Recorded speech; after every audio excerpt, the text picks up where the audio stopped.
Hi everyone, here's what's bothering me today.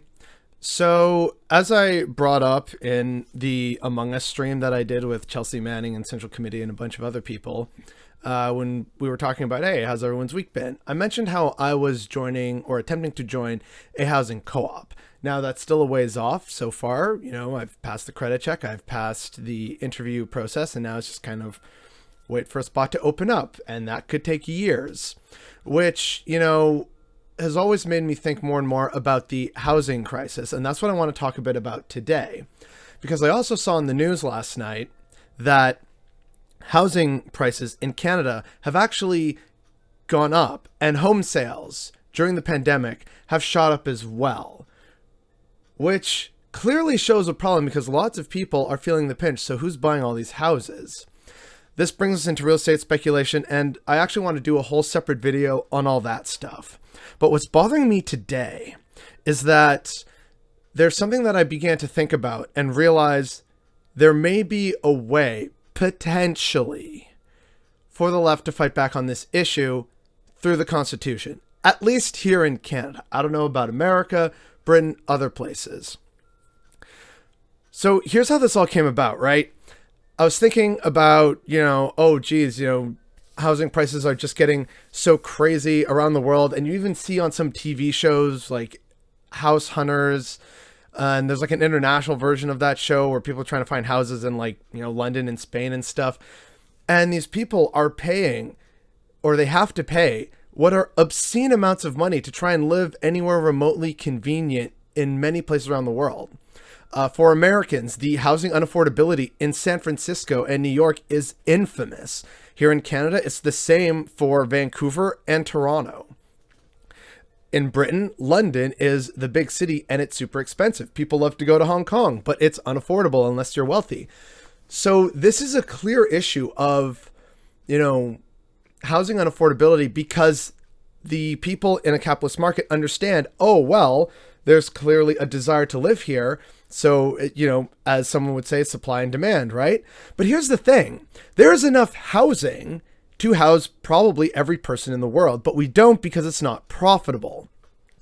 Additionally, governments could actually change this so that they could mandate that more affordable housing be built and more diverse communities be allowed so that there is less of a class struggle or separation between the classes. But they don't want to do that because the developers are in their pocket.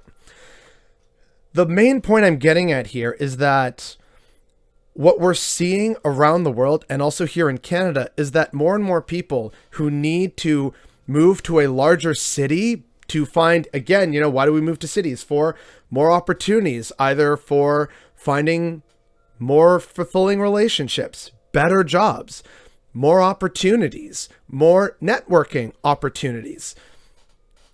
This is part of the natural human condition, which is why things like freedom of mobility are built into a lot of constitutions, including the Canadian one. And that's the angle I want to hit today, because maybe, just maybe, there's a chance that we could start mounting pressure for a constitutional challenge against crazy prices. I have this lovely little copy of the Canadian Constitution in its entirety. That's why it's fairly thick. It's by Adam Dodek, and it goes into a lot of the constitutional history of Canada. It's not perfect. This is basically a summation of everything. This is kind of like beginner's entry to the Canadian Constitution as opposed to the full study of the entirety of constitutional law and various statutes that date back to, the Royal Proclamation in the 1700s. But this is a good starter, and it contains everything from the initial British North America Act and the Constitution Act, and of course the Canadian Charter of Rights and Freedoms, which is what I want to hit on today. So, under the mobility rights section of Part 1 of the Constitution Act, the Canadian Charter of Rights and Freedoms, the mobility of citizens, it talks about, every citizen of Canada has the right to enter, remain in, and leave Canada. You have the right to move and gain livelihood. Every citizen of Canada and every person who has the status of a permanent resident of Canada has the right, A, to move and to take up residence in any province, and B, to pursue the gaining of a livelihood in any province. Here's the limitation. 3. The rights specified in subsection 2 are subject to A, any laws or practices of general application in force in a province other than those that discriminate among persons primarily on the basis of province of present or previous residence, and B, any laws providing for reasonable residency requirements as a qualification for the receipt of publicly provided social services. And then there's a second part under this, which is about affirmative action programs. So for subsections 2 and 3 do not preclude any law, program, or activity that has as its object the amelioration in a province of conditions of individuals in that province who are socially or economically disadvantaged if the rate of employment in that province is below the rate of employment in Canada. So there's a lot to unpack there. In simple terms, it means certain requirements have to be met before you can participate in various social programs that that province offers. So if I just suddenly move to Alberta, say next week, that doesn't mean I would automatically just switch to getting Albertan services and, oh, look, see, I don't have a place. Please provide me free housing. Like, that's not how it works, right? But here's the angle the left could potentially start hitting in Canada. Mount a constitutional challenge, noting that skyrocketing prices and real estate speculation is directly impairing a Canadian's right to mobility.